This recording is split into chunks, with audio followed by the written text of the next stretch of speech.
पाकिस्तान की सबसे बड़ी सियासी जमात का लीडर इमरान खान, उसके ऊपर कातिलाना हमला होता है और 3 से 4 दिन बाद एफआईआर दर्ज होती है।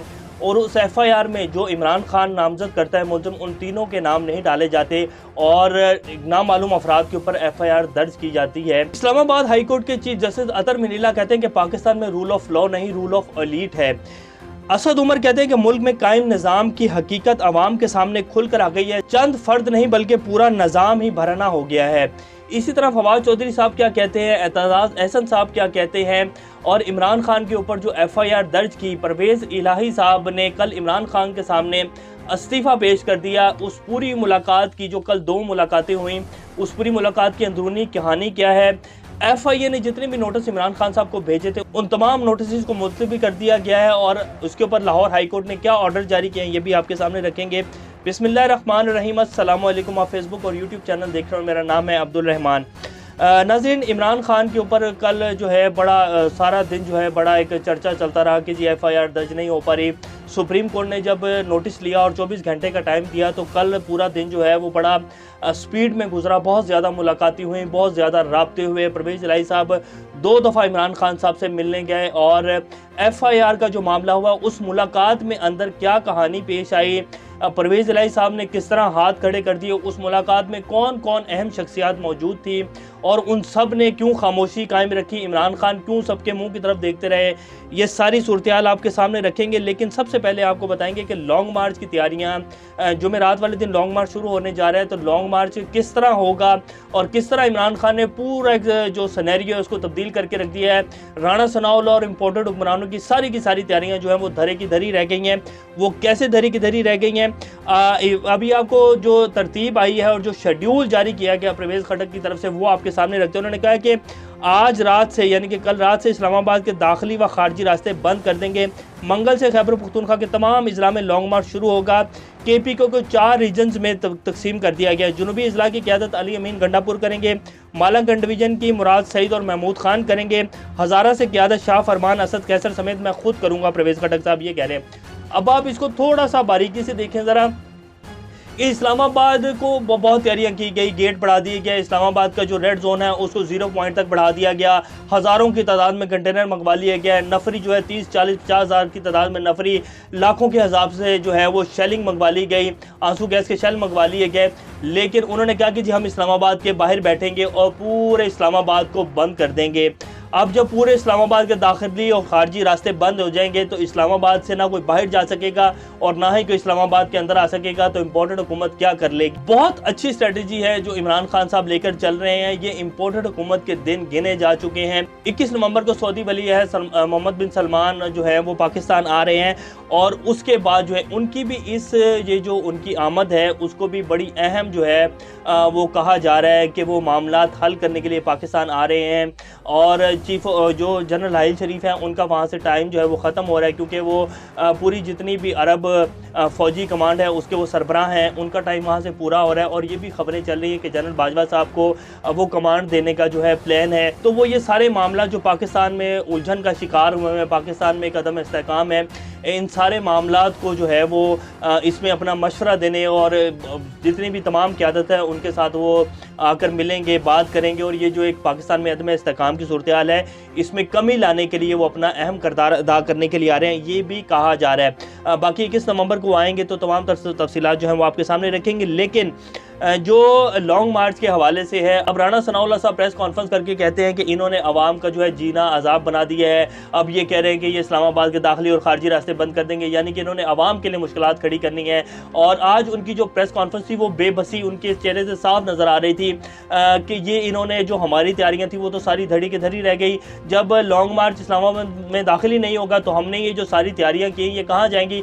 और इस्लामाबाद के जब दाखिली खारजी रास्ते बंद हो जाएंगे, पूरे पाकिस्तान का जो एक वो है मुनक़ता हो जाएगा इस्लामाबाद, तो फिर इम्पोर्टेड हुक्मरान क्या कर लेंगे अंदर बैठ के। तो लाजमी बात है फिर मुतालबा मानना पड़ेगा और मुतालबा ये है कि इलेक्शन अनाउंस करो और इलेक्शन इन्हें अनाउंस करने पड़ेंगे 10 से 15 दिन मैक्सिमम है।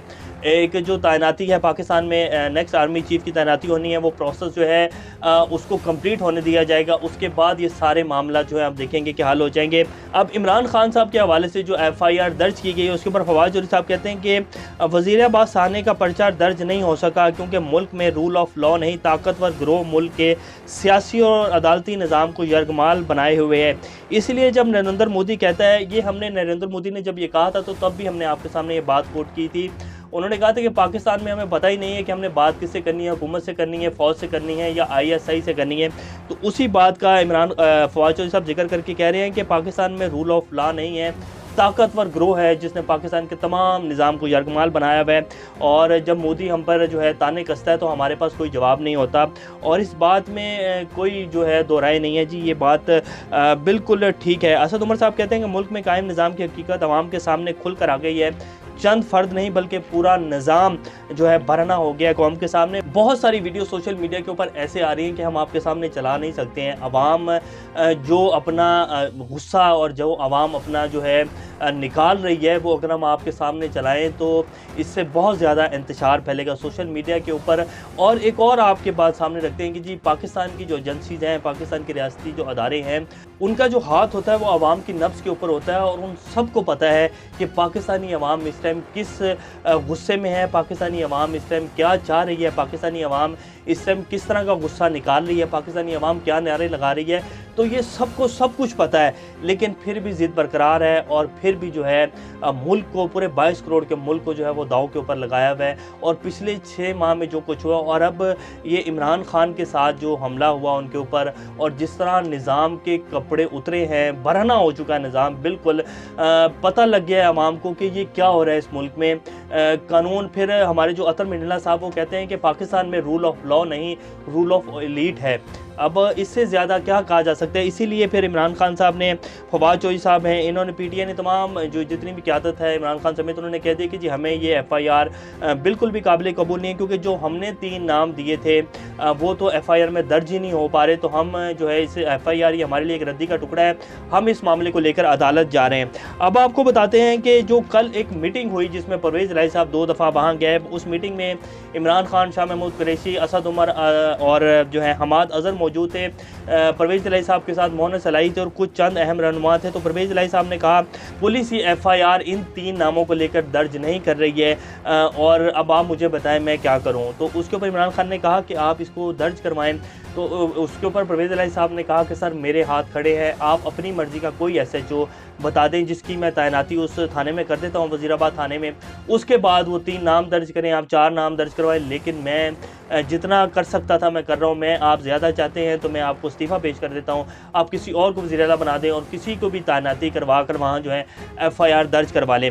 उसके ऊपर जब कहा गया कि जी आप किसी SHO का नाम दें, शाह महमूद कुरैशी, असद उमर, हमाद अज़हर, इमरान खान साहब जो है इन तीनों की तरफ देखने लग गए और सारे के सारे जो हैं चुप होकर बैठे रहे। तो ये कल जो है मीटिंग की कहानी है। और जो है परवेज़ इलाही साहब ने ये तक कहा कि जी मैं अपना इस्तीफ़ा दे देता हूँ लेकिन मेरे हाथ खड़े हैं। फिर परवेज़ इलाही साहब का एक बड़ा बयान भी आ चुका है कुछ अर्सा पहले, कोई 10, 15, 20 दिन पहले। उन्होंने कहा था कि मुझे सिर्फ़ और सिर्फ जनरल बाजवा साहब से उम्मीद है कि वो पाकिस्तान के हालात को और ये जितना एक इंतशार फैला हुआ है, सियासी अदम इस्तेहकाम है, इसमें बेहतरी लाएंगे। और जो है ऊपर अल्लाह और नीचे जनरल बाजवा है, ये परवेज़ इलाही साहब के जो है अपने रिमार्क्स हैं। तो उन्होंने बहरहाल हाथ खड़े कर दिए हैं और उन्होंने कहा कि जी मैं नहीं दर्ज कर सकता। और उसके बाद FIR जो दर्ज हुई है वो जो मुलजिम है उसका नाम है और बाकी नामालूम अफराद के ऊपर FIR दर्ज कर दी गई है। फ़ॉरेन फंडिंग केस के हवाले से आपके सामने रखते हैं कि फ़ॉरेन फंडिंग जो केस के जो FIA ने इमरान खान साहब को बेबहा नोटिस भेजे हुए थे, उसको आज लाहौर हाई कोर्ट ने तमाम नोटिस जो है उनको मुलतवी कर दिया, उनको मुअत्तल कर दिया। उन्होंने कहा कि 7 दिसंबर तक इस केस की जो है अगली समाअत होगी और इमरान खान को FIA में पेश होने की कोई ज़रूरत नहीं है और उन्हें बिला वजह जो है तंग मत किया जाए। तो वहाँ से भी जो है बड़ी सुक्की का सामना हुआ इम्पोर्टेड गवर्नमेंट को। लास्ट में अब आपके सामने रख देते हैं कि औरिया मकबूल जान साहब इस सारे मामले को देख के क्या कहते हैं। वो कहते हैं कि एक FIR जो है वो दर्ज होनी चाहिए थी। जिस नौजवान ने इमरान खान के ऊपर जो कातलाना हमला करने वाला था उसका हाथ पकड़ा, उस नौजवान के ऊपर जो है पाकिस्तान के आइन के हिसाब से ताज़रात पाकिस्तान की दफ़ा 353 के तहत कार्य सरकार में मुदाखलत का पर्चा दायर करना चाहिए और उसे गिरफ्तार करना चाहिए कि उसने कैसे उस बंदे का हाथ रोका। तो ये औरिया मकबूल जान साहब कह रहे हैं, ये हम बिल्कुल भी नहीं कह रहे हैं। ये पाकिस्तान की जी इस टाइम ताज़ा तरीन सूरत हाल है। पाकिस्तान का सबसे बड़ा लीडर है है, पाकिस्तान की सबसे बड़ी सियासी जमात का सरबराह है और दुनिया का मकबूल तरीन लीडर है, मुस्लिम उम्मा का माना ताना इंसान है, उसके पर्चे का उसके जो ऊपर कातलाना हमला हुआ है उसकी एफआईआर के साथ ये सूरत हाल बनी है। बाकी रह गए आप और हम, तो हमारे साथ जिस तरह का कानून है वो आप सब लोग बेहतर जानते हैं। अभी तक के लिए इतना ही। अपना और इस चैनल का ख्याल रखिएगा। अल्लाह हाफिज़।